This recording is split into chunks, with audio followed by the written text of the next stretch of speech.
Vamos a arrancar con el coloquio de bienes comunes, democracia y acceso al conocimiento. En su programa ustedes van a ver que esto estaba pautado para las 9 y específicamente la mesa que estamos iniciando en este momento es la que se titula Bienes comunes, espacio, conocimiento y propiedad en América Latina y el Caribe. A mí me toca la doble función de ser coordinador y a la vez panelista. Mi nombre es Franco Giacomela de Flaxo, Argentina. Me acompaña Elena Lazos Chavero, de la UNAM, y Ana Deita, del Centro de Estudios para el Cambio en el Campo Mexicano, CECAM. Lamentablemente no nos puede acompañar por un problema de salud. Hace 2 días me llamó por teléfono casi sin poder hablar. Estaba enferma, no tenía tomada la garganta, así que se excusa de no poder participar y me dijo que les mandaba un gran saludo y que celebraba el interés particular de Claxo en empezar a interiorizarse y trabajar sobre el concepto de bienes comunes, que es un poco lo que vamos a hacer en este primer coloquio. Y en su segunda parte, que entiendo arrancará inmediatamente después que finalicemos alrededor de las 11 de la mañana, comenzará la segunda parte del coloquio, que en su programa figura como las 11:30, titulado El conocimiento como bien común, acceso abierto a las ciencias sociales de América Latina y el Caribe, con una amplia gama de panelistas específicamente orientado a la cuestión del acceso abierto al conocimiento. Entonces, esta primera presentación, yo voy a arrancar haciendo una presentación general y conceptual sobre lo que es el concepto de bienes comunes. Néstor García Canclini, quienes lo hayan escuchado hace unos días, en unos pasajes de su presentación, se refirió también a este tema brevemente, y él lo denominó como procomún. Hay distintas acepciones del concepto: bienes comunes, bien común, commons, procomún.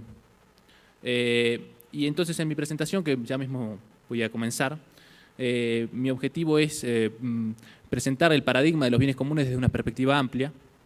Entiendo que convenga, a medida que se desarrolle el tema durante esta mañana, van a ver que nos vamos a ir focalizando cada vez más en la cuestión del acceso al conocimiento. Pero mi intención es dejar desde el primer momento marcada la cuestión de la definición conceptual de qué son los bienes comunes, que es un concepto que cada vez más está apareciendo en el terreno académico y político. Es un concepto que, si ustedes empiezan a revisar los documentos vinculados a los movimientos ecologistas, los movimientos campesinos, en América Latina, por ejemplo, en los últimos documentos producidos en el marco del Foro Social Mundial de Porto Alegre, en Río 20 y otras tantas declaraciones, el concepto tiene una fuerza central. Y entonces mi primera intención es un poco introducir el concepto para comprender, digamos, cuál es la dimensión teórica y por qué habilita, digamos, el diálogo entre distintos actores, distintos tipos de comunidades que están trabajando el concepto desde una perspectiva amplia y multidisciplinar. Entonces, para introducir el concepto, digamos, hay varias formas de llegar a la cuestión de los bienes comunes. Yo elegí específicamente aferrarme a la definición más bien económica del concepto. Hay 2 variables de término económico, que son la sustractibilidad y la excluibilidad, que están ahí presentados en el slide, y es importante primero presentarlos para entender, digamos, una clasificación que estas 2 variables nos permiten entender de el tipo de recursos que existen en el mundo de la economía. Es solamente una aproximación, una posible aproximación al concepto. Entonces, la sustractibilidad es la capacidad de agotar, es la propiedad que hace que un bien se pueda agotar o no, se pueda sustraer, o sea, el uso de ese recurso puede agotarlo o no. La excluibilidad tiene que ver con la capacidad que pueden tener quienes gestionan ese recurso de excluir a otros o no, la facilidad con la que se puede excluir o no a alguien al acceso a ese recurso. Entonces, si a partir de esta clasificación, si nosotros cruzamos estas 2 variables, obtendríamos algo como esto, que no sé si se alcanza a ver muy bien, que es un cuadro de doble entrada, donde podemos ver que la sustractibilidad puede ser baja o alta, por otro lado la excluibilidad puede ser difícil o fácil, y el cruce de estas categorías nos da una serie de tipos de bienes, que no tiene que ver específicamente con el tipo de gestión de propiedad de esos bienes, sino con la caracterización de esos bienes. Esto directamente está tomado de un trabajo de Vincent Ostrom, quien es el viudo de Elinor Ostrom, de la que me referiré un poco más adelante. Entonces, al cruzar, digamos, por ejemplo, si ustedes ven, por ejemplo, ante una baja sustractibilidad, o sea, cuando es difícil sustraer, o sea, agotar un recurso, y a su vez es difícil excluir a alguien, podemos decir que tenemos bienes públicos. Por ejemplo, el conocimiento, los conocimientos útiles, hay otro ejemplo ahí que la atmósfera, digamos, porque es muy difícil, digamos, a alguien quitarle acceso a ese bien, y a su vez el uso de muchos no implica la reducción para otros. Entonces decimos que hay baja de sustractibilidad. Particularmente, si se entiende el concepto, van a ver que en la otra punta está el concepto de bienes privados, digamos, donde creo que está bastante claro, digamos, que cuando es fácil sustraer algo, digamos, cuando algo se agota fácilmente con el consumo, por ejemplo, está el ejemplo típico de la manzana, y a su vez es muy fácil excluir a alguien de ese recurso, hablamos de un bien típico de propiedad privada, un bien privado. Ahora bien, la categoría que me interesa abordar para poder entender el concepto de bien común es el concepto de recurso de uso compartido, que lo van a encontrar en la esquina superior derecha, caracterizado por una sustractibilidad alta, o sea, es un recurso que se puede agotar con el uso intensivo, digamos, por parte de varios actores agota el recurso, pero a su vez excluir a alguien de ese recurso es costoso en términos económicos, es difícil. Por ejemplo, ahí aparecen las bibliotecas, los bancos de pesca, los sistemas de irrigación, los bancos de pastura. Digamos, particularmente yo me voy a focalizar en esa categoría porque nos va a permitir entender, digamos, de dónde viene el estudio específico de los bienes comunes y la gestión comunal, la problemática vinculada a la gestión comunal, porque específicamente, históricamente, se refirió a esa categoría económica, a ese tipo de recursos.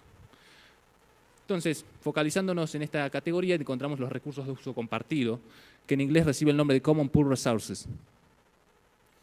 El enfoque tradicional capitalista se ve bien reflejado en un texto clásico de toda la bibliografía del mundo de la teoría de los bienes comunes, que es un texto de Garrett Hardin llamado La tragedia de los bienes comunes. En ese texto, que si no me equivoco es la revista Nature la que lo publicó,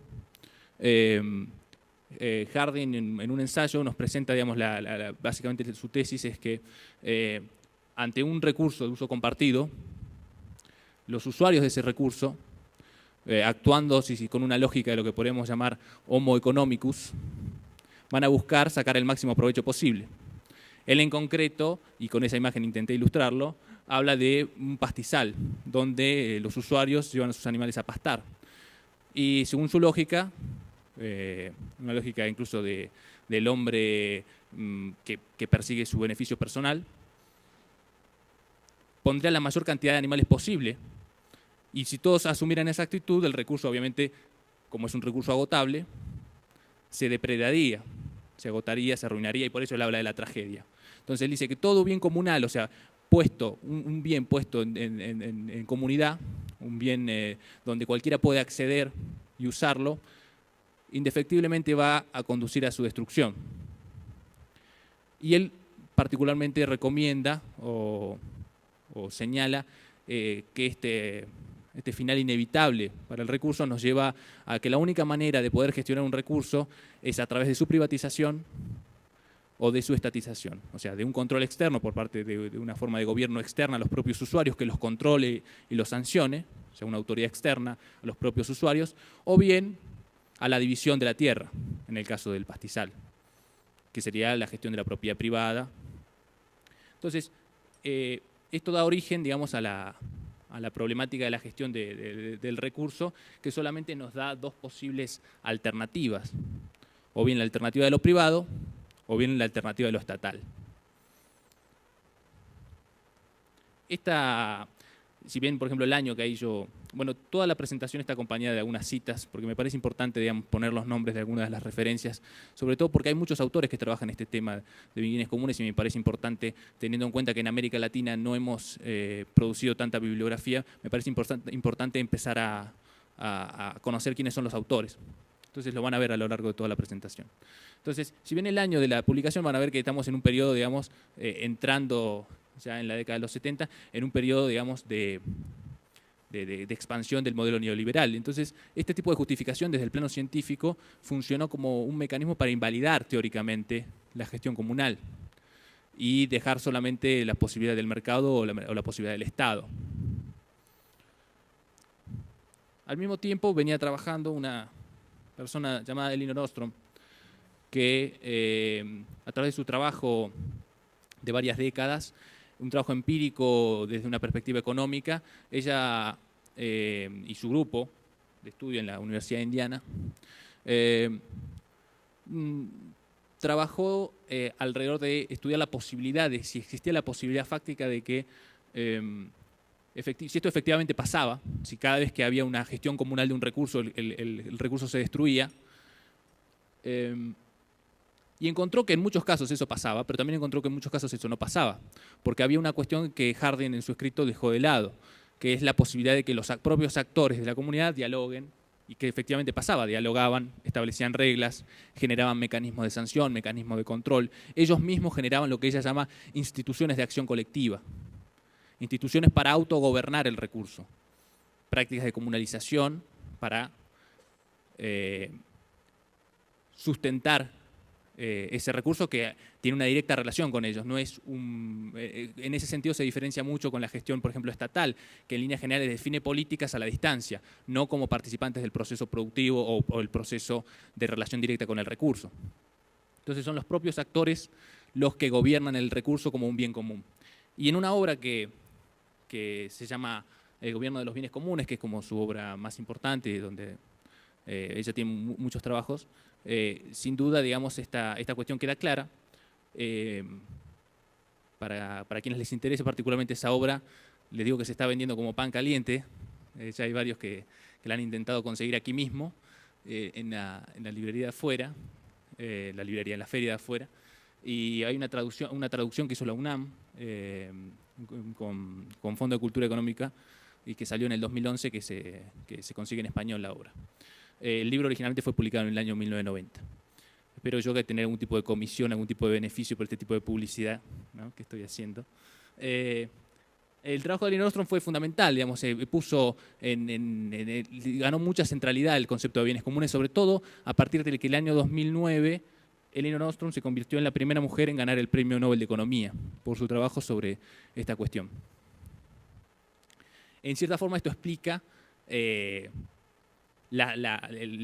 renovado interés que ha habido en los últimos tiempos alrededor de este tema, si bien ha habido personas que lo han trabajado durante mucho tiempo. Entonces, ¿qué son los bienes comunes o qué son los commons? Una definición posible y bastante aceptada es que para que haya un bien común se necesitan 4 elementos. Muchas veces, sobre todo en América Latina, se tiende a pensar el bien común, o en términos morales, o un recurso como bien común. Se piensa que es un recurso que está, por ejemplo, decir, el agua es un bien común, porque es de todos, porque debe ser de todos. En un sentido, una afirmación en un sentido político, de deseo. O un movimiento ecologista, sobre todo en Sudamérica, lo asocia directamente como un concepto contrapuesto a la idea de recurso natural, que los recursos naturales no son recursos en términos económicos, sino que son bienes comunes, son bienes que son de todos. En todo caso, todas estas aproximaciones al concepto parecen quedarse cortas, porque según esta definición que aquí traemos, para que exista un bien común, commons, que fíjense que en inglés funciona no solamente como un sustantivo, sino también funciona como un verbo. Se habla hay una frase de un historiador que se llama Peter Leinbow en un texto que se llama The Magna Carta Manifesto, que él habla específicamente, una frase muy citada que es There are no commons without commoning. No hay commons, o sea, no hay bienes comunes sin comunalización. Commoning, él le da una forma de verbo. Y además el concepto de commons tiene una raíz anglosajona muy importante en la tradición británica. Entonces, la cuestión de esta definición que aquí traigo es un recurso compartido, o sea, tiene que haber un recurso, tiene que haber una comunidad que lo comunalice, que lo gestione, que establezca estas reglas, estas instituciones de acción colectiva, estos mecanismos de gobernanza. Esta relación entre recurso y comunidad tiene que generar un nuevo valor, o sea, un valor nuevo, un valor para esa comunidad, algo que antes no existía, puede ser un valor en términos intangibles incluso. Y justamente está el conjunto de reglas que define esa comunidad. O sea, la comunidad se relaciona con el recurso estableciendo reglas para poder gestionarlo de forma comunal. Entonces se crean reglas, instituciones, cosmovisiones. Y aquí podemos, digamos, este marco de definición nos permite, digamos, traer muchos ejemplos. Se me ocurre aquí ahora, por ejemplo, los bancos de semilla, que es una tradición en los movimientos campesinos de hacer intercambio de semilla. Entonces, el recurso compartido puede ser el banco de semillas, donde la lógica de circulación de la semilla, de las variantes de las variedades de semillas, se gestiona por la comunidad que lo lleva adelante. El nuevo valor es justamente la disponibilización, la posibilidad de que perdure el acceso a esas semillas, a esas variedades.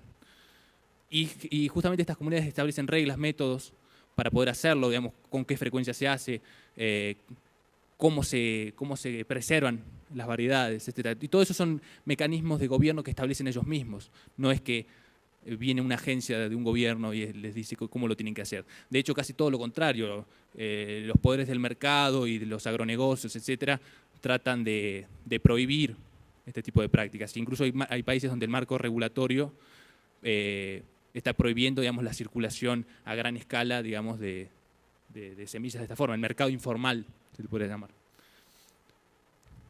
Entonces, ¿por qué nos importa específicamente ahora? ¿Por qué recuperamos ahora el concepto de bienes comunes, el concepto de commons? Porque, digamos, es un concepto que no es nuevo, como vamos a ver ahora, y me parece interesante y particularmente señalar la relación histórica que ha tenido el capitalismo con este tipo de gestión comunal. En principio, la invalidación como concepto, lo que yo estaba explicando recién cuando hablaba de el paper de Garrett Hardin y esta cuestión de que históricamente nosotros, incluso en términos de política pública, no se tiende a tener una opción como una... No se tiende a valorar la opción de la gestión comunal como gestión de recursos. El todo contrario, se tiende a la privatización o se tiende a generar mecanismos de Estado. Entonces, ¿por qué? Porque se lo ha invalidado teóricamente. No se puede porque tiende a la tragedia, tiende a la destrucción. Otra forma en la que se ha relacionado al capitalismo es la invisibilización o la marginalización. O sea, son experiencias aisladas o son experiencias del subdesarrollo o son experiencias asociadas a culturas primitivas. Y las otras dos formas, la destrucción y la explotación, la destrucción directamente o el acaparamiento o el cercamiento, es la forma en la que el capitalismo surgió.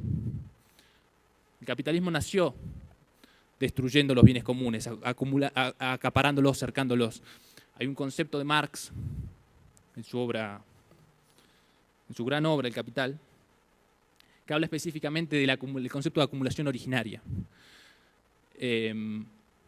Ahora también se habla de acumulación por desposesión, etc. Hay una serie de conceptos como que retoman esta idea de Marx, pero es interesante porque él, justamente en ese pasaje de su obra, se refiere específicamente al proceso en el cual en la Europa feudal los campesinos se fueron desprovistos de sus medios de vida, que tenía que ver con estos espacios de comunalización, esos espacios compartidos, espacios de pastura, espacios donde ellos obtenían leña, donde hacían combustible, donde digamos, conseguían agua, digamos, todos los recursos fundamentales que ellos tenían para reproducir su propia vida, estaban comunalizados, en términos de que eran tierras de pastura común y a su vez estaban gobernados con lógicas comunitarias. Entonces el proceso de acumulación originaria se describe como el proceso de acercamiento en el sentido de que fueron privatizados, anulando la posibilidad de que los campesinos tuvieran acceso a esas tierras, a esos recursos, y generó, digamos, la primera masa de proletaria necesaria para establecer la primera camada de relación capitalista, si se quiere, ¿no? La generación de la clase proletaria en gran medida surge de ese proceso. Por otro lado, otro autor que traigo que me parece muy interesante, no tan conocido como Marx, es el trabajo de Silvia Federici, una feminista que en su obra Calibán y la bruja nos presenta el caso de, que también en un diálogo con Marx, ella es una autora contemporánea, y trabaja el concepto de bienes comunes como alrededor de la cuestión de la expropiación del cuerpo y la vida, sobre todo de la mujer. Ella dice que Marx se olvidó de la cuestión de género en su trabajo y plantea, digamos, de que la formación de la clase trabajadora, de la clase desposeída, está directamente relacionada con el proceso de persecución de la mujer que de las mujeres que no se subsumían a la lógica del patriarcado, lo que fueron las brujas, y habla específicamente de cómo los vientres de las mujeres dieron lugar, digamos, a la formación del principal valor de la relación capitalista, que es la formación de la fuerza de trabajo. Y por otro lado invisibiliza el trabajo de la cotidianidad, el trabajo en el hogar, el cuidado y otra serie de cosas que tradicionalmente estaban en la práctica de la comunidad, el cuidado de los ancianos, el cuidado de la crianza de los niños, etc. Todo ese tipo de cosas que reproducen la vida estaban en orden de la comunidad. A partir del sistema capitalista, en su expansión, esto también fue un proceso de acercamiento de las formas de vida ligadas a lo comunal.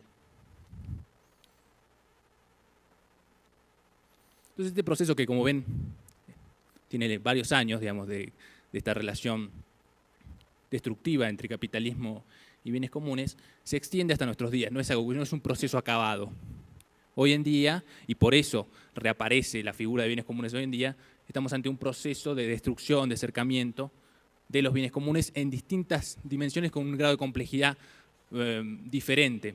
Por un lado, se sigue el proceso de acaparamiento de tierras, por ejemplo en América Latina creo que somos conscientes de eso, digamos, como esta tensión entre el modelo de agronegocio, el modelo extractivista, y las tensiones con las comunidades que establecen una relación directa con su territorio y que lo gobiernan ellas mismas. Toda la discusión sobre, creo que estos días se ha discutido bastante en las diferentes mesas de Claxo, en este congreso.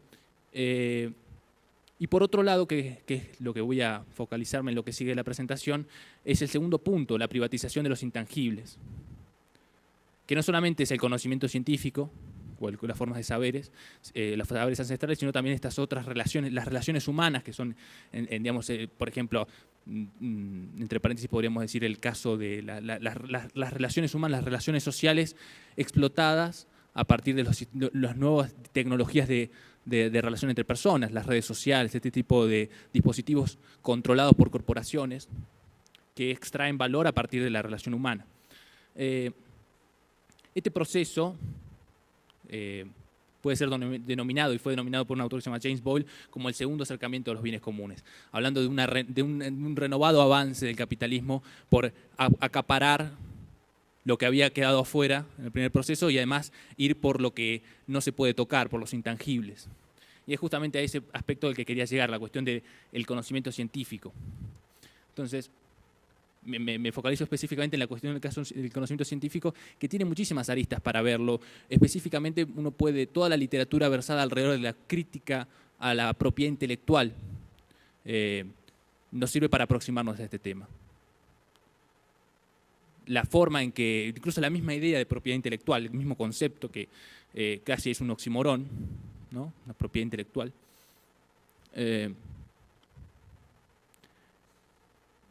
está sustentado económicamente en legislaciones, regulaciones que ya tienen más o menos unos 300 años, desde las primeras leyes de derecho de autor y de leyes de patente, etc. Pero que básicamente, uno podría resumir, son mecanismos para la generación de escasez artificial de estos bienes que naturalmente no son escasos. Entonces, para convertirlos en mercancías se los ha escaseado. Y este proceso de expansión de los regímenes de propiedad intelectual está fuertemente instalado hoy y se expande con fuerza en distintos territorios. En la privatización de las formas de vida, cuando hablamos de los genes, la privatización de, por ejemplo, los conocimientos científicos, que es lo que me voy a referir ahora, toda la cuestión, por ejemplo, vinculada al tema del código, el software. Entonces es un tema que tiene una gama de implicancias bastante amplia, que además también es interesante porque permite la convergencia de distintos movimientos sociales que se ven afectados por esta problemática. Son movimientos sociales nuevos, como los movimientos digitales, el movimiento de software libre, por ejemplo, y movimientos de corte más tradicional, como el movimiento campesino. Entonces, en este caso me quiero referir específicamente al caso del conocimiento científico, tratando de hacer un puente con lo que vamos a hablar después del acceso abierto, en la segunda parte de este coloquio. Entonces, brevemente uno puede decir que en el mundo de las editoriales privadas que que hacían circular el conocimiento científico en el siglo XX, ellos tenían un modelo, digamos, que se cobraba al autor, o sea, quien producía el conocimiento o la institución que lo sponsoreaba, se le cobraba por la publicación. O sea, ¿por qué? Porque ellos tenían incluso un modelo más de mayor privilegio que, por ejemplo, el modelo de una editorial no académica.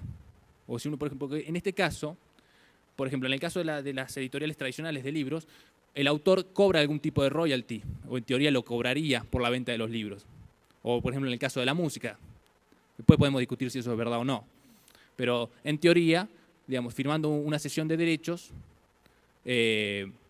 un músico cobra parte, un porcentaje de las ventas que tienen en función del éxito o no de su venta. En el caso de la publicación científica esto no pasa, digamos, o no pasaba, digamos, porque no solamente ellos cobraban, o sea, recibían dinero para poder publicar en una determinada revista científica, una determinada publicación científica controlada por una editorial privada, sino también se cobraba después por el acceso.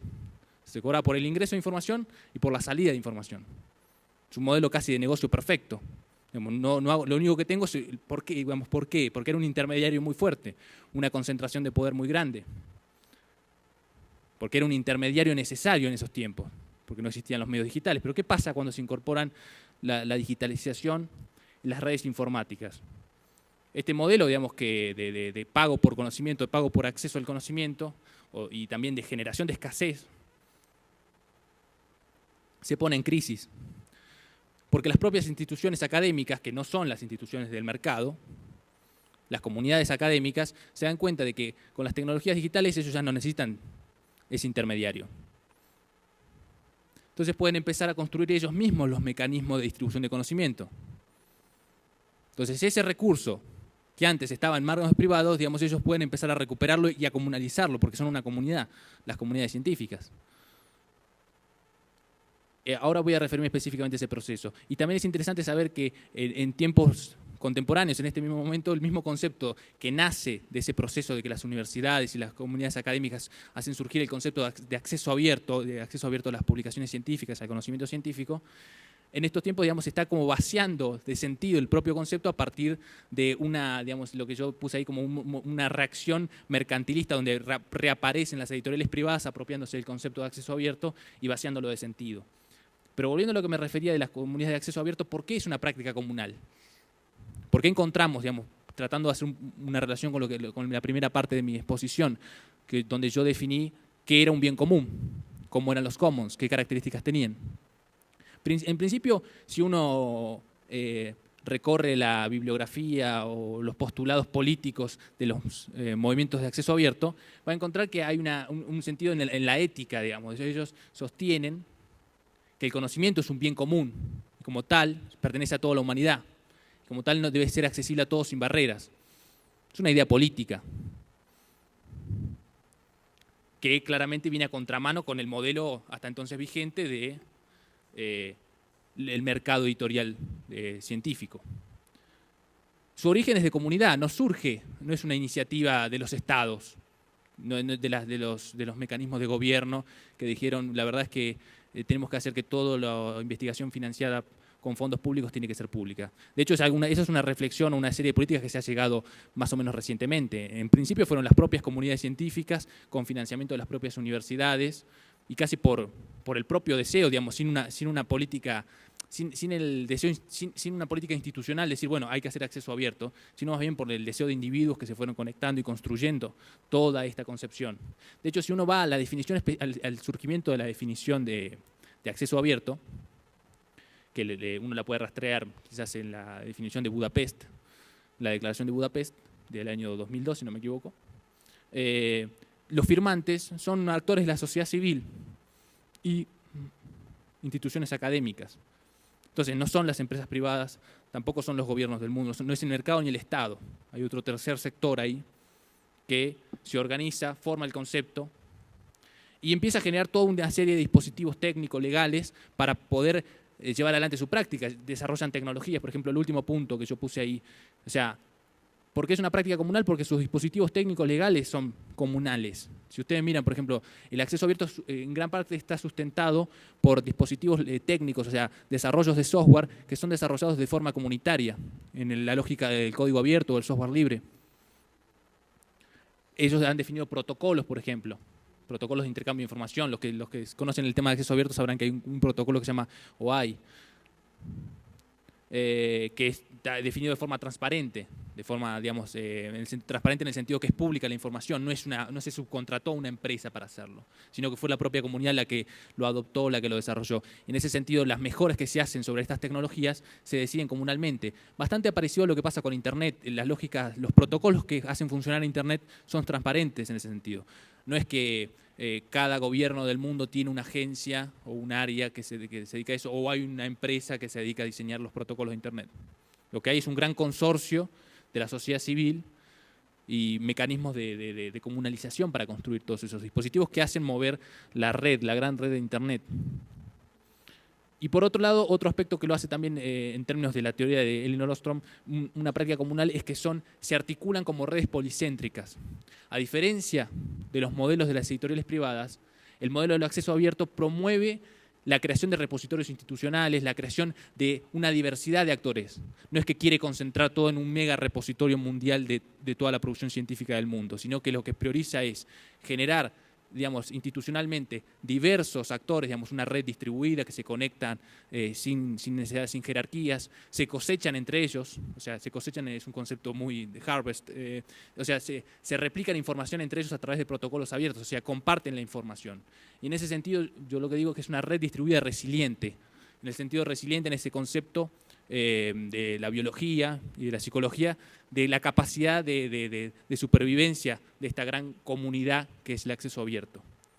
Que, por ejemplo, si uno mira, es totalmente un contraste muy grande con el modelo, por ejemplo, que plantea Google Books, que es una gran mega corporación que digitaliza libros y que en cierta forma es muy poco robusto, porque todos dependemos de Google. Si Google no quiere, o si Google se cae, o si Google directamente, ellos tienen el control. Una empresa privada tiene el control y las instituciones, las comunidades no tienen ninguno. Entonces, incluso hay un libro muy bueno, que creo que lo menciono en el próximo pasaje, se llama Knowledge as a Commons, que es un libro específicamente que trata sobre la cuestión de bienes comunes digitales y habla mucho de la cuestión del acceso abierto como un bien común. Y hay uno de los pasajes en un texto de Ostrom y Charlotte Hess que ellos dicen de que la digitalización también puede ser una trampa, porque cuando no existía la digitalización había copias físicas de los libros en muchas bibliotecas y en muchas casas y librerías. Entonces, si desaparecía un libro, posiblemente lo tenga otra biblioteca.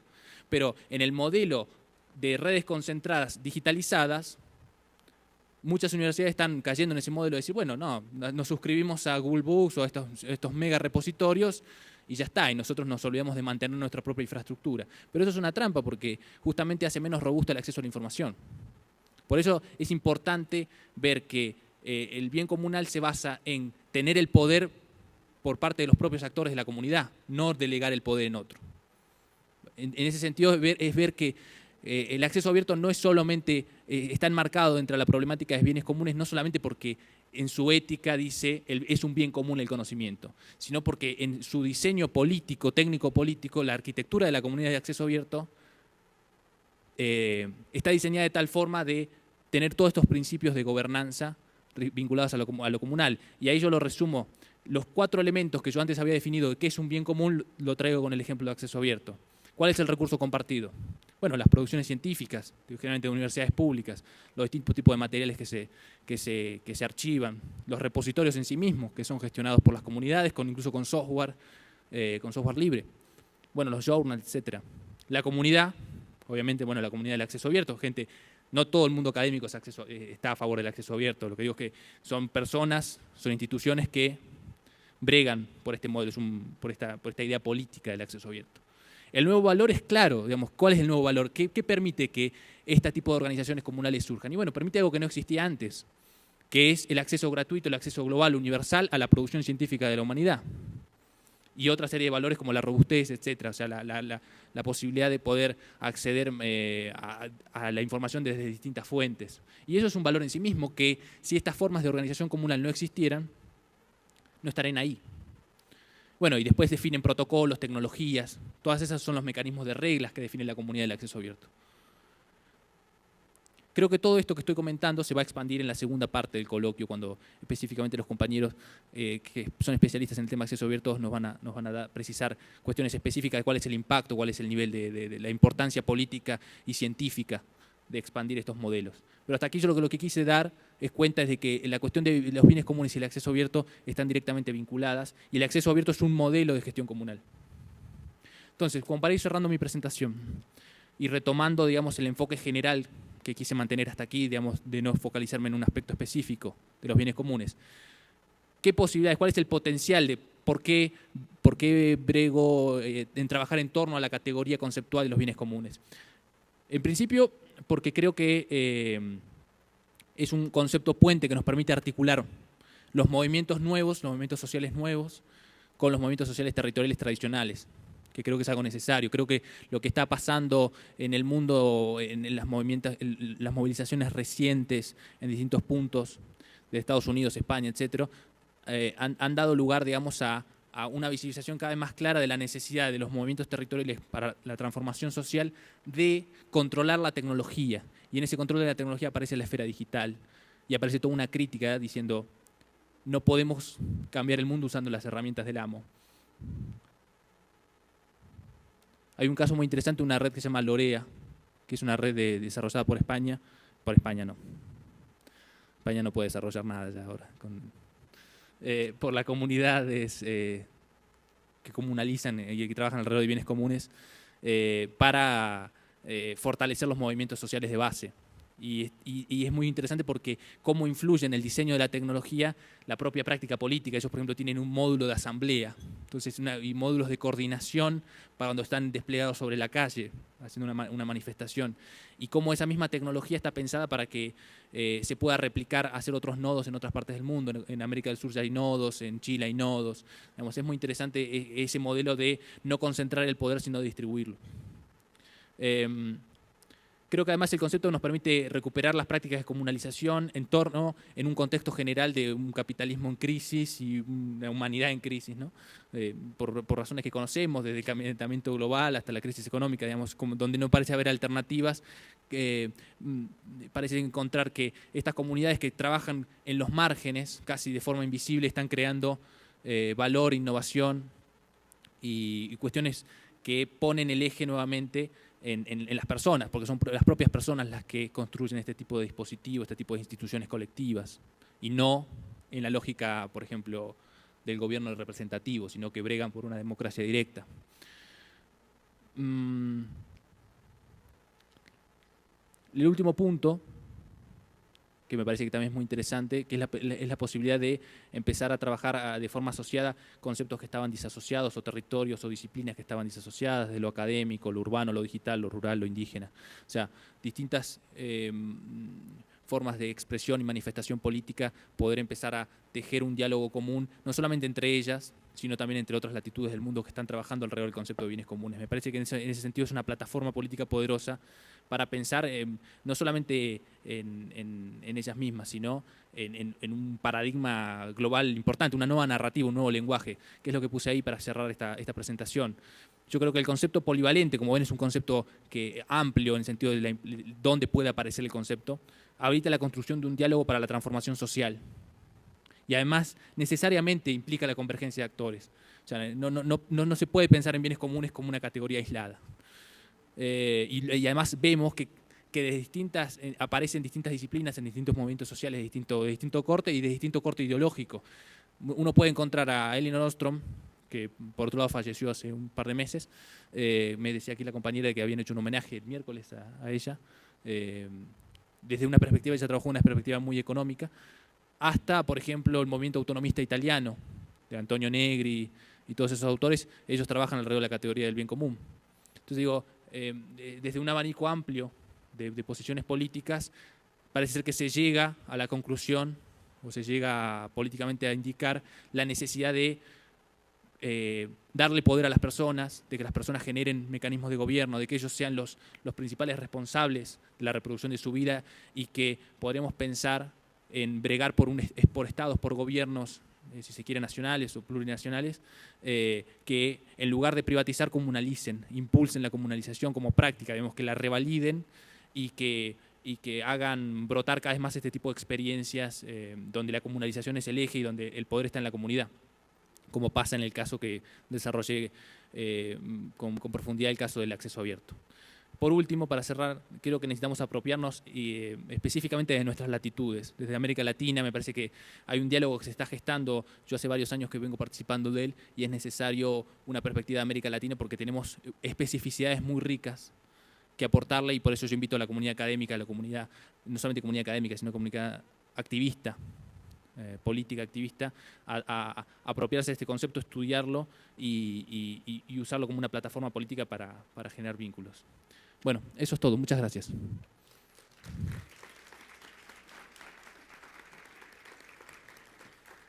Ahora sí, bueno, le doy la palabra a Elena. Gracias. Bueno, me da muchísimo gusto estar aquí y agradezco la invitación que Claxo le ofreció al instituto para poder participar en esta ocasión con lo de bienes comunes. Y como les decía Franco, hay una serie de homenajes que se le han hecho a Elinor Ostrom en diferentes universidades. La UNAM participó junto con la Conavio en este sentido, y de ir armando en este punto que decía Franco de la convergencia de los diferentes actores, y eso es lo que quisimos hacer en ese homenaje que le hicimos el miércoles, que eran académicos, pero también muchos activistas que han trabajado en México con siguiendo, ¿no?, lo de bienes comunes, y tomadores de decisión, donde igualmente Conavio fue una parte importante dentro de este homenaje. Entonces, si después ustedes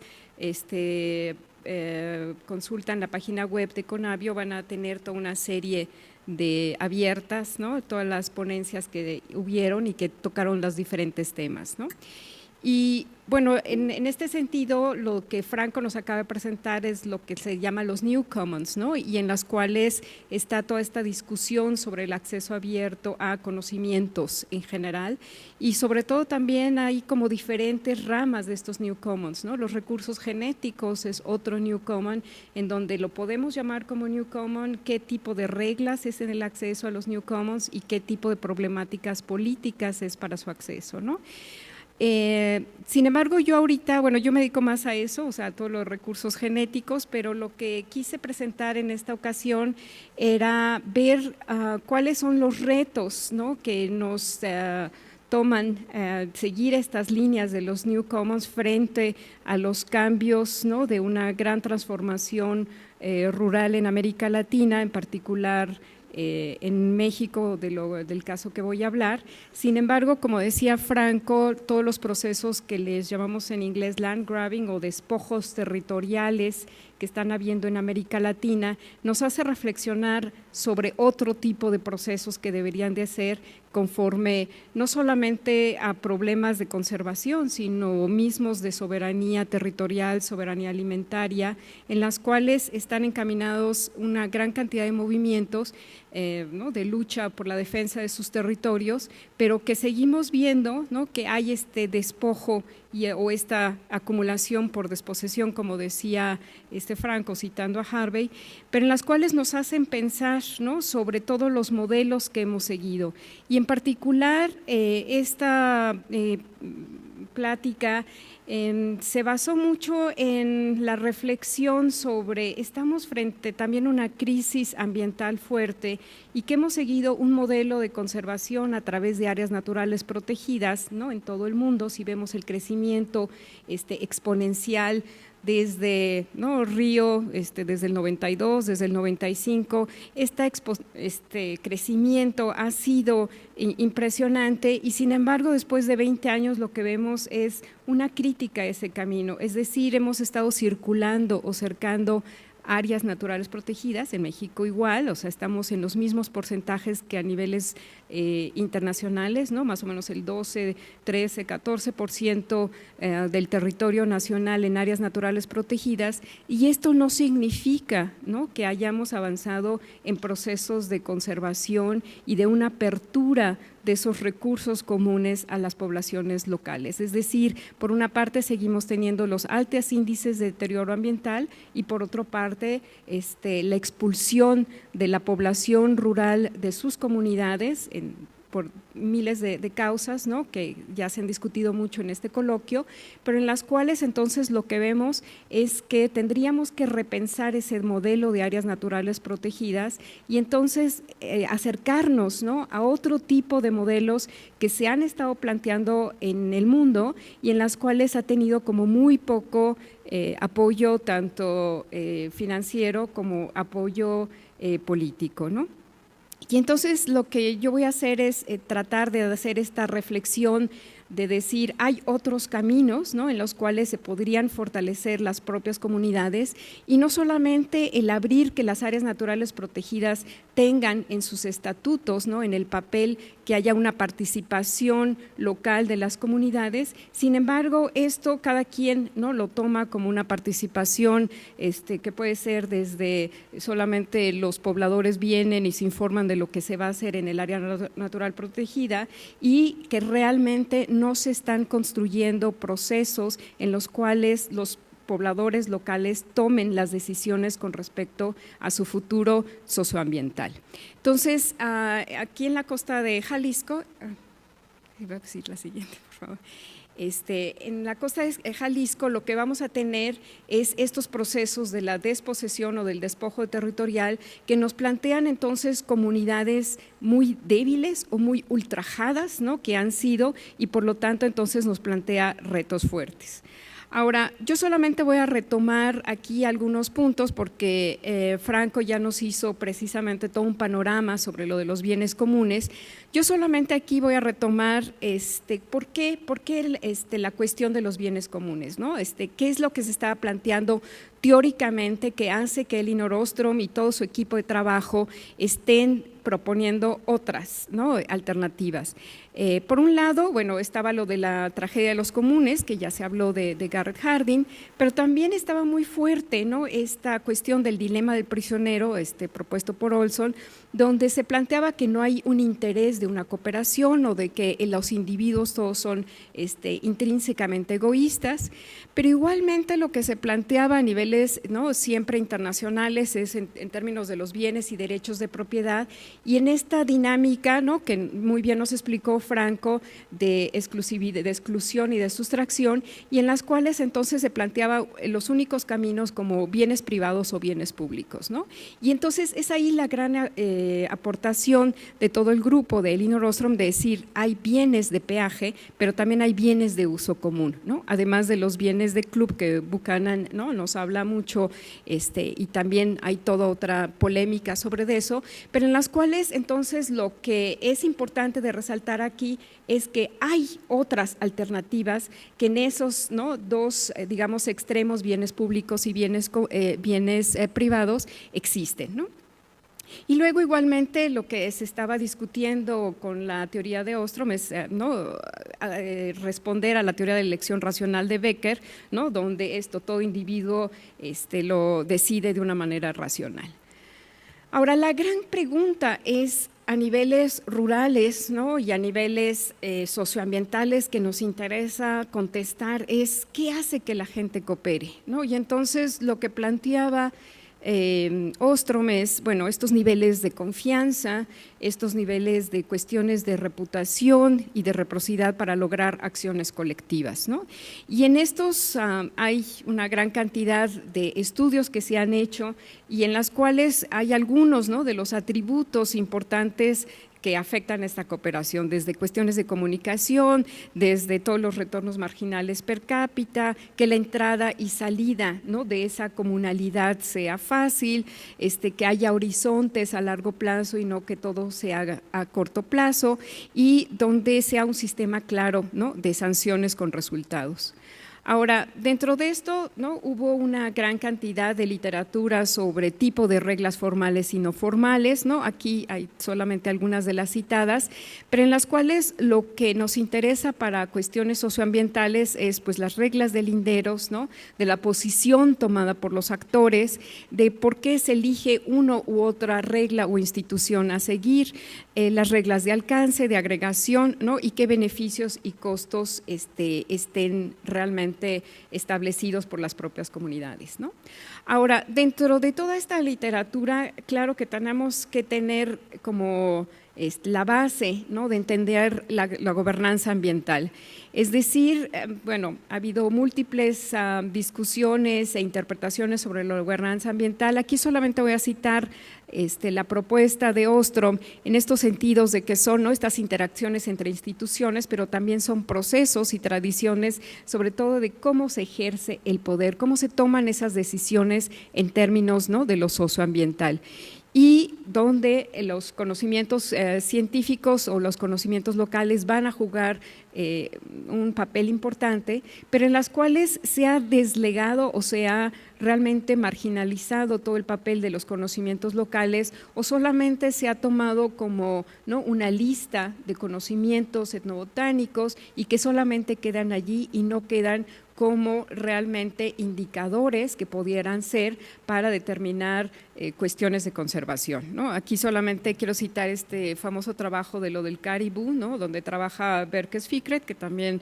ha trabajado mucho con Ostrom, y lo que él hace es precisamente hacer que las comunidades locales, ¿no?, del norte de Canadá, del noreste de Canadá, hayan determinado, ¿no?, la composición de la conservación de los caribú en base de todos los conocimientos tradicionales de cómo, ¿no?, eran los comportamientos del caribú y de las áreas que se necesitaban, ¿no? Entonces, digamos, esto no lo tenemos para nada, ningún ejemplo en México, y hay uno que otro caso en América Latina, pero en los cuales realmente no ha habido una participación, ¿no?, de estos conocimientos locales en la determinación de procesos de conservación. Ahora, para que haya efectividad en términos de la gobernanza común cuando tratamos de bienes comunes, bueno, primero, antes que nada, pues es un marco que debe de ser aceptado, ¿no? Aceptado, y lo que significa que haya una institucionalización precisamente de esa interacción entre los grupos interesados o afectados, que siempre se esté en términos de una negociación de los intereses contrapuestos, ¿no?, que haya formas de negociar mismos estos conflictos y que haya múltiples estrategias de acción, y que se determinen, ¿no?, las formas de cómo se van a hacer la toma de decisiones y del ejercicio del poder. Ahora, igualmente se necesita compatibilizar los diferentes escalas, ¿no?, desde las escalas nacionales hasta las escalas locales, y en las cuales, bueno, México es típico para ver todas las formas contradictorias de las escalas, ¿no? Estamos tomando la política de Red Plus, ¿no?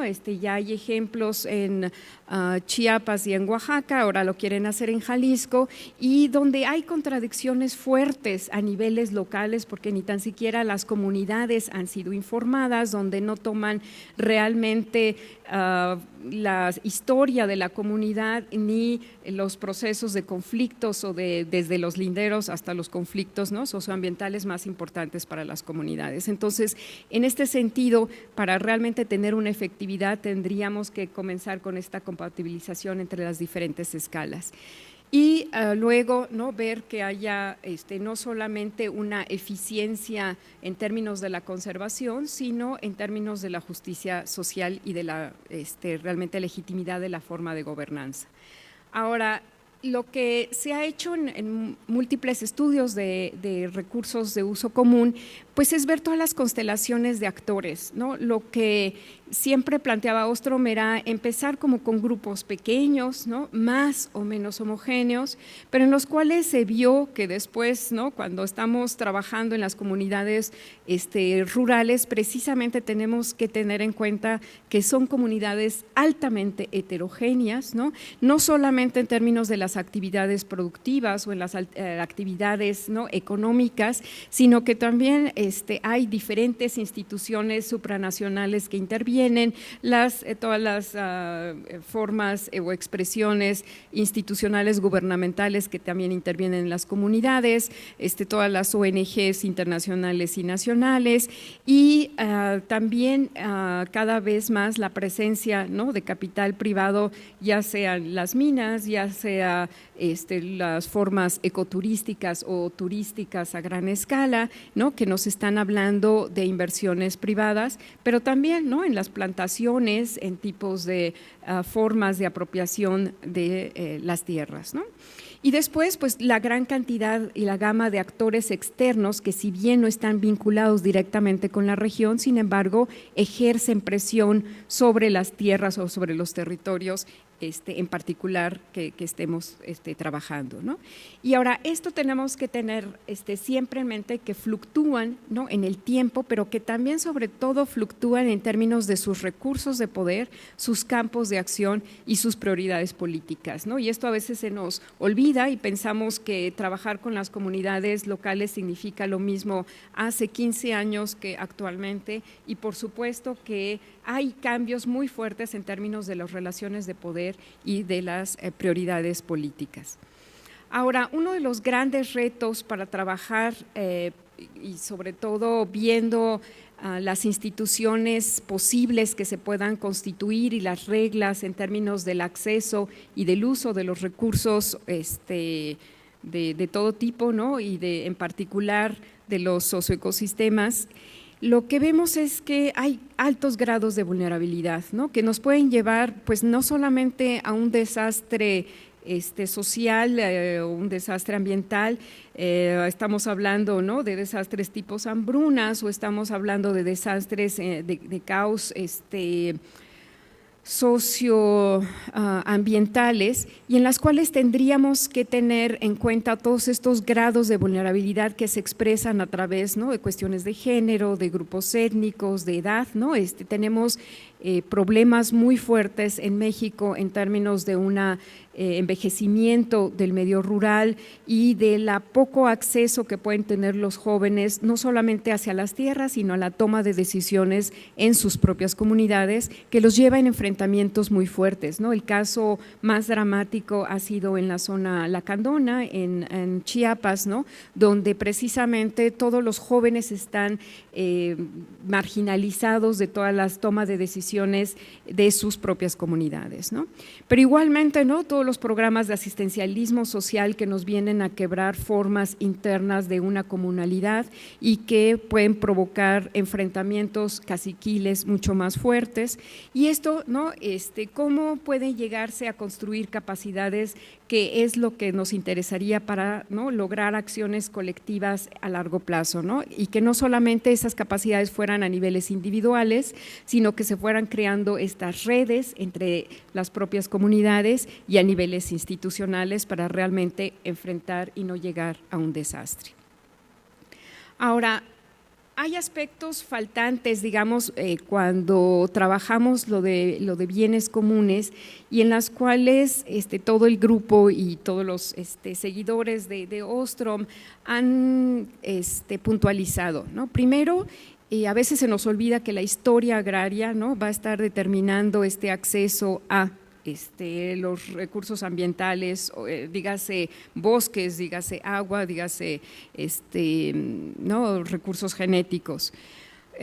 Después, ¿no?, cómo ha sido la historia o no de este despojo territorial en términos de las desapropiaciones de los propios recursos, cuál ha sido la estructura de poder y cómo ha cambiado esa estructura de poder en el tiempo, y finalmente cuál es objetivo de la política ambiental en cada estado, ¿no?, en términos de para quién, quiénes están realmente participando en esta conservación y para qué serían los beneficios de esta conservación.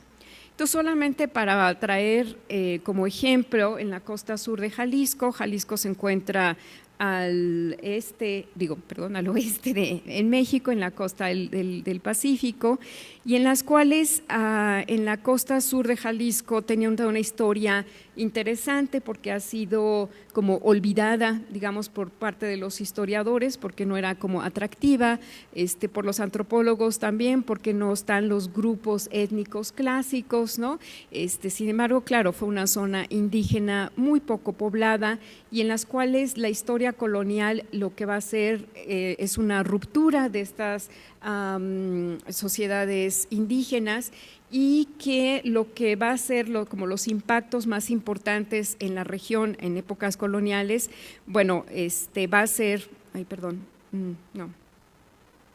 bueno, después lo retomo, va a ser toda la cuestión de la ganaderización y empezar a cercar, ¿no?, los grandes terrenos y hacer, ¿no?, las grandes haciendas en la región. Ahora, de la costa sur nosotros tenemos literatura muy interesante y en las cuales una de las grandes novelas de Agustín Yáñez va a ser sobre esta región y que nos habla, ¿no?, de los grandes cacicazgos de los años 40, de los años 50 ya de este siglo, pero que nos refleja como esta historia de desapropiaciones y de despojos territoriales. Ahora, si nosotros vemos en cualquier región que lleguemos, ¿por qué hay esta distribución en términos de tierras privadas, tierras ejidales, tierras comunales? Y la primera pregunta que nos tenemos que hacer es ¿cómo se llegó a eso? Se llegó a través de movimientos agrarios, se llegó a través de luchas o de despojos. ¿Qué es lo que ha sucedido, ¿no?, desde el punto de vista agrario para que eso nos va a ver cuáles son precisamente el tipo de comunidades locales con las cuales vamos a trabajar y cuál ha sido entonces su experiencia, ¿no?, en términos de territoriales y ambientales? Ahora, como base importante tenemos que partir de esto, ¿no? O sea, todo territorio es producto de estas apropiaciones y desapropiaciones diferenciales, ¿no?, por una multiplicidad de actores sociales, pero donde la estructura que está, ¿no?, rigiéndose es el marco o la estructura de poder que nos enmarca estos procesos, ¿no? Ahora, en estos objetivos de una investigación que nosotros hicimos colaborando con ecólogos y colaborando con sociólogos y antropólogos que son de diferentes instituciones de la UNAM, lo que nosotros quisimos entender era esa historia, ¿no?, agraria para poder entender cómo entonces lograr actualmente la conservación y el bienestar de las comunidades locales. Y esto, bueno, es lo que les contaba hace ratito, ¿no?, en términos de esa tenencia colonial, lo que trajo como consecuencia, ¿no?, haciendas de 50 a 70 mil hectáreas, donde esas tendencias se llevaron hasta el siglo XX, aunque hubieran cambiado de dueños, donde hubo un movimiento cristero, ¿no?, muy fuerte en la región y que esto va a ser importante porque entonces todos los líderes agrarios van a estar controlados por la Iglesia Católica, ¿no?, y en las cuales entonces lo que vemos son transformaciones distintas, ¿no?, en términos económicos y en términos productivos, que nos van entonces a estar cambiando tanto, no solamente el uso del suelo, sino los actores que estaban interesados en el control sobre estas tierras, ¿no? Y en las cuales entonces en la región, pero como en muchas otras, ¿no?, si nosotros vemos ejemplos de diferentes lugares, pues no solamente en México, sino en América Latina, pues tenemos estas formas de despojo territorial, ¿no? O sea, títulos fraudulentos que eran atestiguados y nada más escritos en papel y después llevados frente a notarios, toda la compra de tierras que ya luego se hizo a líderes a bajos precios, el engaño, ¿no?, a todas las familias indígenas, el aprovechar conflictos comunitarios de linderos para poder entonces decir, no, entonces son mis tierras, estas rentas de tierras que ha habido y que ahora, ¿no?, con la reforma agraria del 94 lo que tenemos es nuevamente un neolatifundismo que si bien en México no se ha expresado tanto a través de la venta de tierras, sí a través de la renta, ¿no? Y entonces donde además tenemos un marco jurídico muy laxo, muy fácil de interpretar por los notarios, ¿no? Y además en esta región, bueno, tenemos este control de líderes, ¿no?, por la Iglesia Católica, como les comentaba. Entonces, para nosotros hablar de bienes comunes tenemos que entender cuál ha sido como el contexto histórico de las instituciones que nos han ido configurando las regiones, ¿no? Y podemos decir, algunas de las instituciones importantísimas y su efecto ha sido reforma agraria, han sido todas las concesiones forestales y ganaderas que hubieron desde los años 30, ¿no?, del siglo pasado hasta 1980, 1990, todos los programas desarticulados a todos los niveles en términos locales, el control de las familias poderosas a niveles locales y nacionales, ¿no? Aquí en la región, bueno, estuvo toda la familia y sigue estando la familia de García Barragán, ¿no?, uno de los generales que tuvo que ver con la matanza del 68, por ejemplo, ¿no?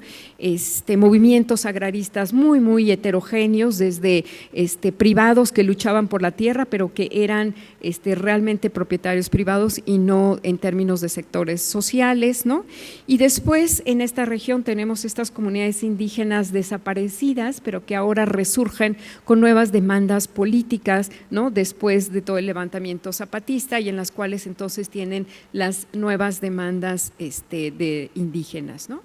Y bueno, igualmente dentro de estas familias poderosas pues está el Longino Vázquez, que todavía vive y era uno de los grandes madereros de la región, que además, ¿no?, exportaron madera a todo el mundo, y en las cuales no es en sí importante como una persona, sino es la institucionalidad y lo que provoca, ¿no? No solamente provocó el descreme forestal importante, sino era este despojo de institucionalidad, de reglas comunitarias que había, y en las cuales el llegar y tener toda una nueva aproximación al manejo forestal ha quebrado precisamente esas instituciones no formales de las propias comunidades que tenían. Entonces, actualmente hablarles, ¿no?, de o por parte de Semarnat o por parte de CONAM, de decir hay que hacer nuevas reglas, hay que hacer nuevas institucionalidad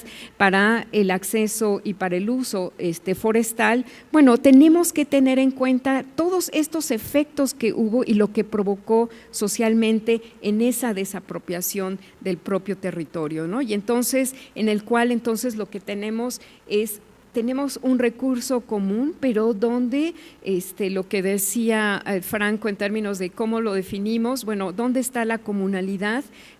¿Dónde están las reglas de apropiación? ¿Estamos claros de esas reglas? ¿Estamos claros de esa comunalidad? Y entonces lo que nosotros decimos es que tenemos que entender esta historia de despojos territoriales y de desapropiaciones territoriales para poder entonces ubicar en dónde se encuentra esa comunidad, dónde se encuentran esos actores, ¿no?, contrapuestos, y donde hay grandes conflictos entonces por el manejo del propio territorio, ¿no? Ahora, riesgos tenemos muchísimos, ¿no?, en las cuales no solamente nos lleva a procesos de deterioro ambiental, ¿no?, como les decía antes, sino precisamente también efectos sociales de inseguridad alimentaria, ¿no?, de menor resiliencia frente a los alias sociales y ambientales, donde hay riesgos ecológicos en la región importantes de deslaves, donde siguen habiendo riesgos sociales y de marginación, y donde a pesar de que hay una nueva lucha por lo que es lo indígena, sin embargo hay una pérdida, ¿no?, del saber hacer y de la diversidad cultural en la región, y que el único esquema, ¿no?, se está viendo o perfilando en términos de la parte turística de gran exclusividad, y donde nuevamente entonces las comunidades locales están nada más como mano de obra barata frente a estos nuevos procesos de cuestiones económicas, ¿no? Y entonces donde vemos que cada vez hay más conflictos en términos de las propias comunidades, ¿no?, por el acceso y por el uso de ciertos recursos, y donde ha habido respuestas parciales inclusive nefastas, ¿no?, en el sentido de solamente hacer un llamado al respeto voluntario, ¿no?, de los derechos fundamentales, y no exigir, ¿no?, que se cumplan estos derechos fundamentales en todo territorio, donde solamente se dan esta promoción de derechos a través de la privatización de los recursos, ¿no?, y donde ha sido una zona donde cada vez vamos más privatización en nombre de la conservación conservación misma, ¿no? En uno de los municipios tenemos la Fundación Cuitzmala, donde además la UNAM es parte de ese proceso, y en las cuales es la reserva privada, ¿no? Número 1 en México, y que sigue acaparando tierras a través de rentas y de estos títulos fraudulentos, y en nombre de la conservación. Ahora hay que conservar, y como las comunidades locales no saben conservar, entonces tenemos que privatizar esos terrenos para poder la conservación. Entonces, esto, ¿no? Este es el clima social, ambiental de las regiones, ¿no? En muchos lados de América Latina, y en las cuales entonces nos hacen pensar por cómo empezar a hacer cuestiones de acciones colectivas con las comunidades en la defensa de sus propios territorios y en la construcción de sus procesos de bienestar, ¿no? Y entonces, bueno, tenemos grandes desafíos y propuestas donde tendremos que entonces repensar la naturaleza, ¿no? De los derechos de propiedad sobre la tierra y sobre sus recursos socioambientales, y en las cuales entonces tenemos que repensar lo de bienes comunes y lo que decía Franco en términos de los movimientos agrarios que están, ¿no? Perfilándose en muchas de las regiones y diciendo hay otras alternativas en las cuales no solamente está áreas naturales protegidas en términos de una mayor acción gubernamental y del propio Estado y de intervención del Estado, y tampoco en la privatización de lo que estamos viendo en nombre de la conservación, sino que hay otras alternativas en el manejo de las comunidades, que no solamente hay que hacerlos participar para que acepten ser parte de un área natural protegida, sino que decidan, ¿no? sobre sus procesos sociales y ambientales de la región. Y en las cuales entonces hay ahí, ¿no? algunos puntos en términos de no dejarnos engañar en estas complementariedades de sí la conservación privada y por otro lado el deterioro ambiental, ¿no? como si fueran solamente estos dos polos, ¿no? sino que hay todas otras gamas de poderlo hacer. Igualmente en términos de lo que nos manejan como las plantaciones forestales o versus el manejo de bosques forestales a niveles comunitarios, e igualmente en términos de los agrobusiness o de la producción campesina, que cada vez es más fuerte, ¿no? y en las cuales nos plantean como si pudieran realmente colaborar o entrar en una colaboración cuando estamos hablando de procesos totalmente distintos, ¿no? Entonces, bueno, ahí hay propuestas, ¿no? en las cuales hay que repensar realmente tomar lo de bienes comunes, acciones colectivas, pero en un marco de una gran desestabilización y de despojo territorial que nos hacen entonces buscar como caminos distintos y en las cuales necesitamos forzosamente aliarnos, ¿no? o como decía Franco en términos de este consorcio de diferentes actores sociales que no solamente no provenga de parte de las decisiones gubernamentales de área natural protegida o no, sino de los sectores, ¿no? sociales, comunitarios, locales, de organizaciones civiles y de lo académico. Y yo con esto termino. Muchas gracias.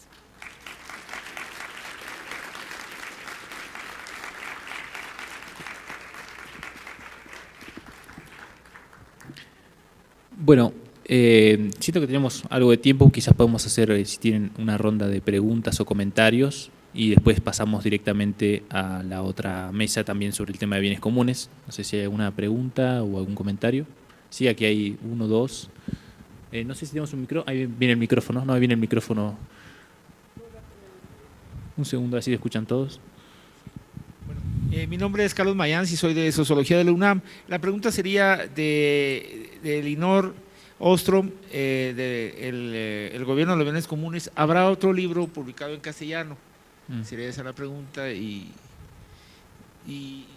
un poco a la doctora, si nos podría explicar un poco, nos decía de Conavio, que tiene algunas ponencias sobre el bien común. ¿Se refiere a algunas reflexiones sobre los libros de Elinor Ostrom y Conavio, un poquito qué quiere decir? Gracias. Hacemos otra serie de preguntas más y así las contestamos todas juntas. Buenas tardes. Para la doctora Elena, dado que haces este corte histórico un poco grande, ¿cómo poder pensar esta cuestión de que La misma idea que estaba desde las leyes de reforma, poner la tierra en propiedad privada para poder hacer ciudadanía, es prácticamente la misma que tiene Salinas de Gortari 100 años después o un poquito más, al volver en la contrarreforma agraria. Y algunos estudios que se han estado haciendo sobre propiedad privada en el campo después de la contrarreforma dicen que no ha entrado la inversión privada al campo, sino los ejidos ahí siguen la propiedad comunitaria. ¿Cómo entender esto en términos de esta dinámica entre apropiación y de un bien común que es la tierra y su pertenencia en comunidades? ¿Qué hay en las comunidades que es tan persistente esta cuestión del bien común como parte de la tierra? Sí. Bien. Hola, buenos días. Voy a hacer el comentario a ambos, pero creo que especialmente a la doctora Lazos. Su opinión. En Tlaxcala hay un parque nacional. Igual que muchos otros en el país, después de 70 años, no ha tenido éxito en materia de conservación, ha perdido más del 60% de superficie forestal. Las condiciones de reducción de biodiversidad y de pobreza de la gente y por lo tanto de migración siguen siendo muy fuertes. Sin embargo, todo el planteamiento que nos hace me lleva a reflexionar cómo generar en una población de orígenes nahuas fuertes, pero que si rastreáramos en su historia agraria probablemente no nos encontraríamos propiedad comunal. Si esa premisa fuera cierta y solo encontraríamos lo que actualmente hay, propiedad privada realmente pequeña, de minifundio y en algunos casos ejido, es posible la acción social colectiva para la defensa de un bien común que ellos nunca vieron como bien común, a pesar de que tenemos enfrente una política, digamos, de Estado desde Semarnat, INE-CONAMP, que con un afán a lo mejor de buena voluntad dice vamos a conservar, pero insisto, los resultados han sido malos después de 70 años. Hay voces de algunas gentes que dicen una de dos, o Semarnat y quien le toque el Congreso, no sé, modifica el estatus de qué cosa es parque nacional, permitiendo una mayor liberalización del concepto para un manejo comunitario de los recursos, porque de lo contrario ha sido una expropiación ecológica de los mismos, o bien que se lo regresen a las comunidades. ¿Qué opinión le merece bajo ese panorama estas opciones que sería en el primer caso permitir el manejo comunal de los recursos, me refiero a regresarlos a las comunidades, pero que posiblemente tuvieran el riesgo de que ellos no quieran vivir una vida comunal, dado que su tenencia de la tierra, por lo menos en los últimos 200 años, al parecer, faltaría confirmarlo, no se basó en esa propiedad colectiva y comunal. Creo que ya por ahí había una pregunta. Ya. Hola, buenos días.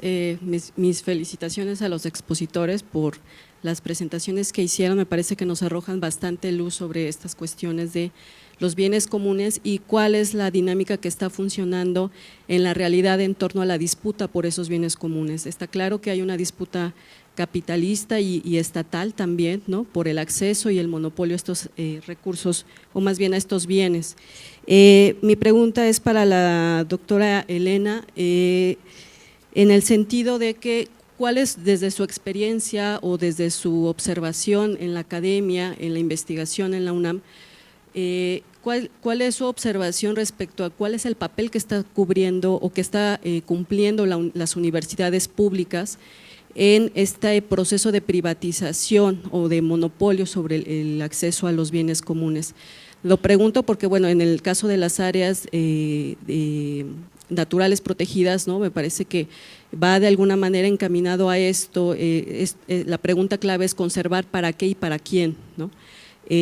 Por ejemplo, en Brasil, desde el 2008-2009 arrancó un proceso de zonificación económica ecológica, así le llamaban, poniendo por encima lo económico sobre lo ecológico, es decir, privilegiando la explotación capitalista de los recursos naturales, ¿no?, sobre la sustentabilidad o el sostenimiento del equilibrio ecológico.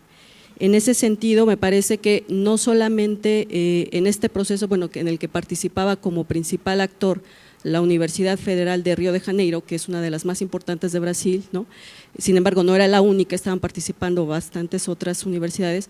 Creo que es un patrón que se empieza a repetir en América Latina, donde la universidad pública, que además es lo más grave, ¿no?, la comunidad científica de la universidad pública empieza de alguna manera a ser utilizada y a legitimar este tipo de prácticas, ¿no?, que de alguna manera llevan a la privatización de sus recursos.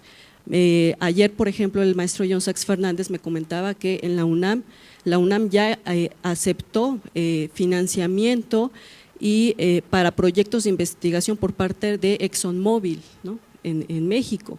O sea, es decir, la empresa una de las empresas petroleras más grandes de Estados Unidos, ¿no?, está invirtiendo en la universidad pública más grande de este país para financiar proyectos de investigación sobre qué, no sabemos, ¿no?, y a cambio de qué, tampoco sabemos, ¿no? Entonces, creo que esto es una situación grave en el hecho de que afecta sobre, obviamente polariza, ¿no?, y parcializa la posición que la comunidad científica y académica podemos tener frente a este fenómeno, ¿no?, y de alguna manera sí influye también en los resultados de nuestras investigaciones y digamos, el objetivo político que persiguen esas investigaciones, ¿sí? Gracias. Bien, acá hay una más y después la última en el fondo. Hola, buenos días. Mi nombre es Miguel Urrutia, de Sociología de la Universidad de Chile. También felicito la presentación, para mí ha sido un descubrimiento.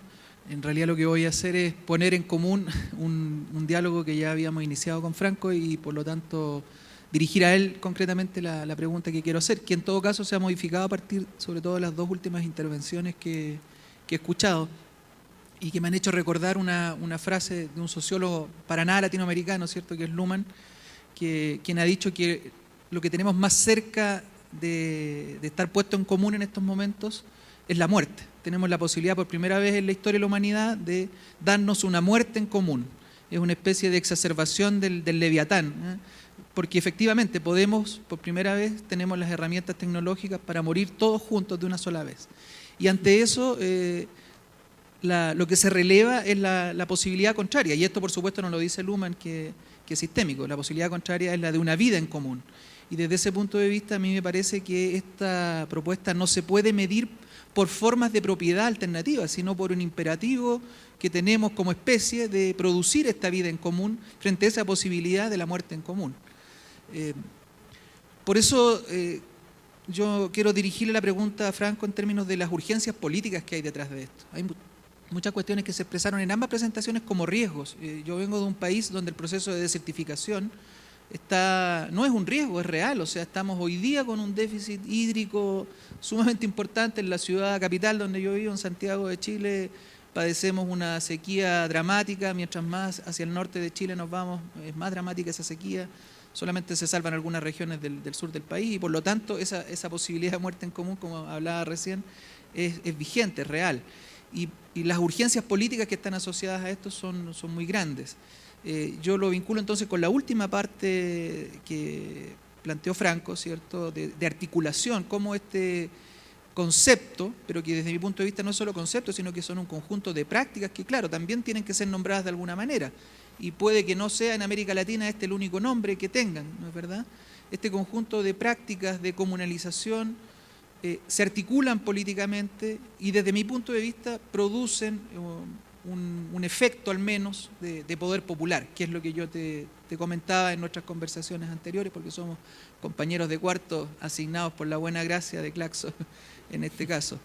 Desde mi punto de vista hay una especificidad latinoamericana para afrontar la construcción de esta comunalización, de esta gobernanza, y eso tiene que ver con los caminos de construcción del poder popular en América Latina, que no es ninguna solución nombrarlo, insisto, porque esos caminos son muy diversos. Yo lo planteé el otro día en la asamblea, soy asambleísta, decíamos, El poder popular hoy día lo tenemos ubicado desde las barriadas más pobres de América Latina hasta en los ministerios, y seguramente con muchas tensiones, contradicciones, lo sabemos. Hay un ministerio de poder popular en Venezuela y habrá muchos que no creen en aquel proceso y que dirán eso no tiene nada que ver con el auténtico poder popular. Pero es la manera que, desde mi punto de vista al menos, se ha nombrado en América Latina a estos procesos de construcción desde abajo, de comunalización y de ejercicio de la vida en común, que es lo que creo estamos defendiendo en esta mesa. Evita, pregunta la última ya. Sí, muchas gracias. Sí, yo también vengo de Chile, de Valparaíso, y ahí tenemos el mismo problema que comentaba el compañero, y además muchos problemas muy similares a los que aquí se han dicho. La pregunta bien concreta para la doctora Elena, me da la impresión de que una preocupación que usted mencionó varias veces, tratar de saber cómo promover acciones colectivas en la comunidad. Quería saber si respecto a esa pregunta de cómo promover acciones colectivas en las comunidades estas, ustedes ya tienen alguna respuesta más concreta, si han detectado acciones colectivas prioritarias, acciones colectivas que con un potencial mayor que otras, y si en eso tal vez han mirado también acciones colectivas que en el mundo rural de Sudamérica se han llevado a cabo en situaciones similares a las que usted describía. Bien, antes de pasar a las respuestas, me han avisado que la próxima parte del panel empieza a las 11:30, o sea que habrá unos minutos de pausa. Bien, entonces 11:30 retomamos. Con respecto a como siento que yo tengo menos preguntas, voy a directamente responder primero yo. La primera pregunta tenía que ver con bibliografía en español sobre el tema. No hay tanto como uno quisiera, la mayor parte de todo este tipo de producción está o en inglés o en alemán, o también en Francia, bastante producción de esto. En español hay, por lo menos se me vinieron a la cabeza tres obras, bueno, además de la que ya se mencionó, el gobierno de los bienes comunes. Hay otro libro que está por sacar, entiendo, Fondo de Cultura Económico, que es una traducción del libro Working Together, de Elinor Ostrom y otros autores, que creo que se va a traducir como trabajar juntos o trabajo colectivo. Que está por salir ahora en noviembre, ahora en estos días ya está a punto de salir, no se consigue todavía, pero ya está. Después hay otro libro que no es de Ostrom, pero es una compilación de artículos muy interesante que se llama Genes, Bytes y Emisiones, que es una obra coordinada por Silke Helfrich, que es una alemana activista de temática, y ese libro está disponible para su descarga en internet, por lo cual se puede conseguir, está en acceso abierto. Y otro que se me viene a la cabeza también es un librito muy interesante también desde una perspectiva activista, que es muy rico, desde la perspectiva española, que se llama El Manifiesto por los Comunes, que también está disponible para descargar y también se puede comprar por internet. Y después yo mencioné algunos otros libros, como por ejemplo Calibán y la Bruja, Dispersar el Poder de Sivechi, que si bien no tratan específicamente la cuestión de bienes comunes, hablan al respecto de eso. También el último libro de la trilogía de Negri y Hart, llamado Commonwealth, habla del poder de lo común, que también ya está traducido en español por ACAL. Esos son algunos nombres que se me ocurren en este momento. Y bueno, la segunda pregunta que me hacía mi compañero de cuarto, Miguel, que estamos intimando públicamente. Digamos, lo que se me ocurre pensar, digamos, en esta cuestión del poder popular y la construcción, digamos, yo creo que hay varios conceptos propios específicos de América Latina que nos sirven para construir y reforzar estas posiciones de las que venimos hablando de la comunalización. Creo que el poder popular a mí me parece que es una categoría interesante que hay que explorar y me parece que hay que generar vínculos. No se trata de elegir una categoría por otra, me parece que es necesario trazar alianzas y convergencias. La idea del buen vivir me parece también una cuestión importante de recuperarla.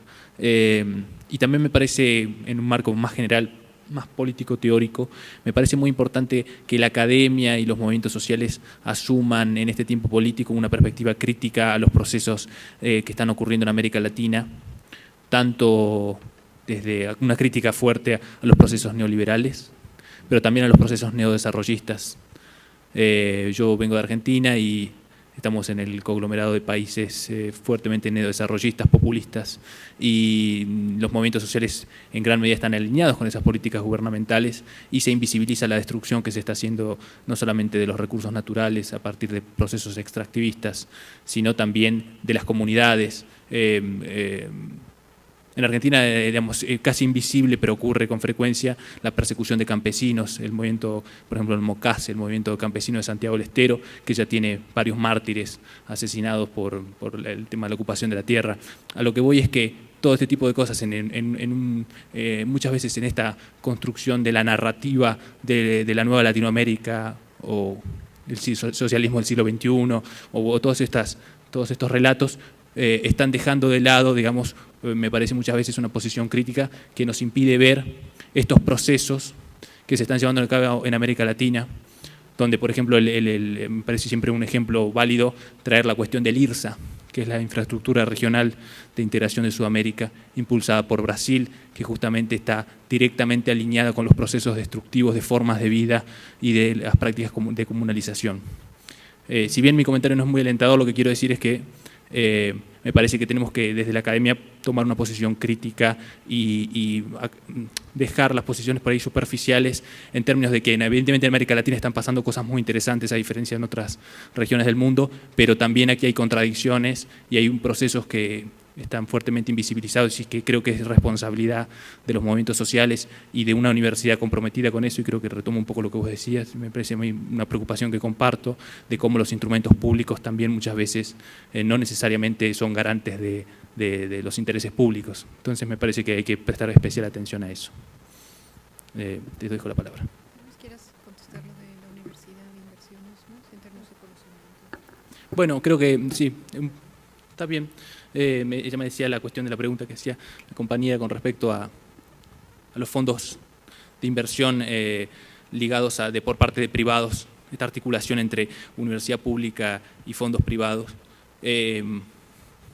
Creo que se está extendiendo de forma bastante clara, digamos, sobre todo esto está directamente vinculado, creo yo, con los procesos procesos neoliberales de la década de los 90, de marcos regulatorios que permiten el ingreso de privados a las políticas universitarias, el proceso de desregularización y la necesidad de financiamiento de las universidades que se han orientado fuertemente al mercado. Y este proceso creo que continúa.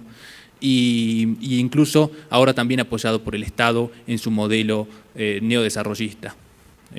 Trayendo otra vez el caso de mi país, en Argentina, el Estado, a través de su Ministerio de Ciencia y Tecnología, pone grandes cantidades de recursos en la investigación y desarrollo de, por ejemplo, variedades genéticas, modificaciones genéticas que son patentadas y luego implementadas por las empresas, corporaciones transnacionales capitalistas como Cargill y otros grandes como Monsanto, etcétera, donde son fuertemente bienvenidos. Entonces hay una alianza tripartita entre el Estado, que necesita para un modelo de desarrollo, ese modelo de desarrollo que se elige necesita estas tecnologías, con la excusa del desarrollo científico local, financia localmente ese conocimiento que es patentado y que es aprovechado por empresas extranjeras para el desarrollo de procesos productivos y modelos económicos que destruyen las formas de vida y las prácticas comunales que, como digo, en líneas generales son invisibilizadas y marginalizadas y categorizadas como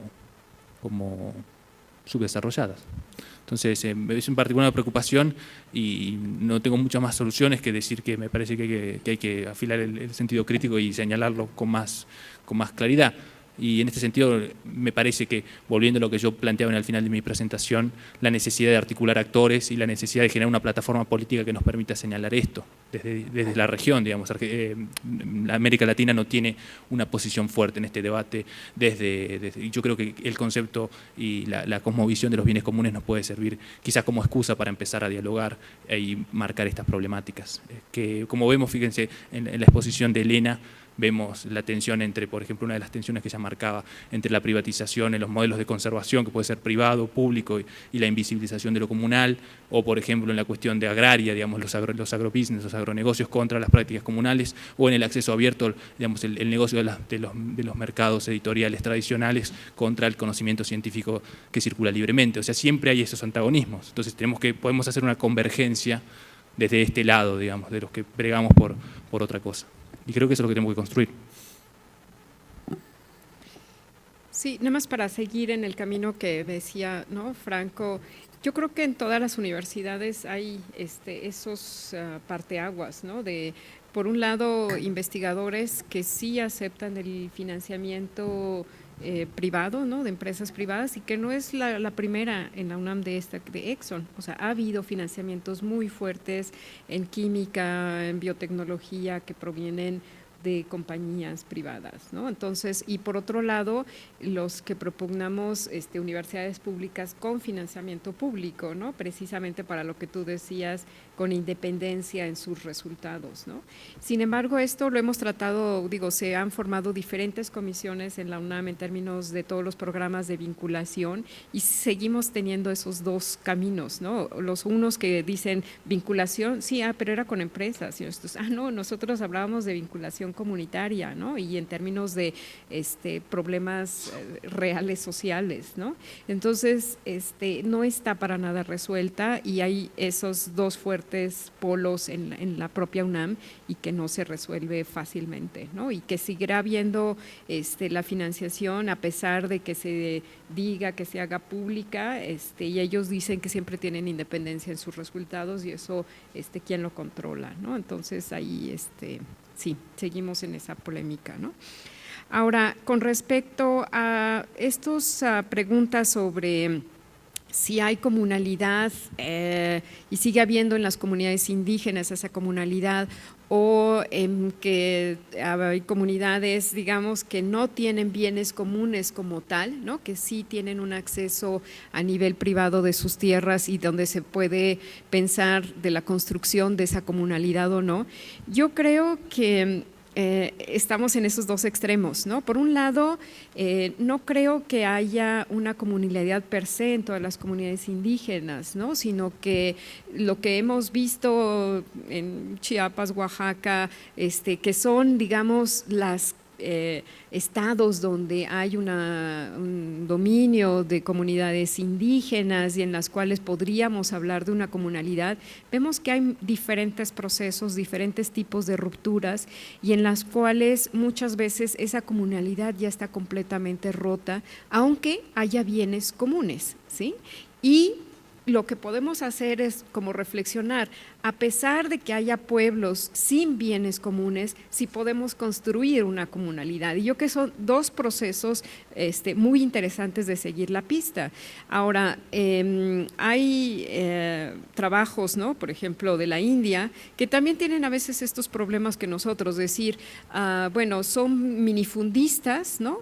Y ¿cuál es su bien común, ¿no? Y entonces es el territorio como paisaje, ¿qué queremos como comunidad? ¿Seguir teniendo procesos de deforestación, aunque sea en tierras privadas o no, en tierras individuales o no? ¿O cómo podemos hacer reglas que, aunque sean tierras privadas, tienen que ser respetadas y realmente puestas en práctica por la propia comunidad, ¿no? Y hay unos ejemplos, o sea, inclusive en Suiza, que podríamos decir ya no hay nada de comunalidad en Suiza, no, a veces nos equivocamos, ¿no? Y en todo esta de los pastos, ¿no? De esta cuestión de del manejo de bosques y pastos, hay mucho de comunalidad a pesar de que las propiedades son privadas, ¿no? Entonces, ahí hay como muchos caminos interesantes para seguir, que no porque haya bienes comunes tenemos forzosamente una comunalidad, para nada, ¿no? Hay muchos procesos de ruptura y en las propias comunidades indígenas, y por otro lado tenemos propiedades privadas que pueden construir una comunalidad, ¿no? Entonces, ahí hay como que ejemplos interesantes para seguir.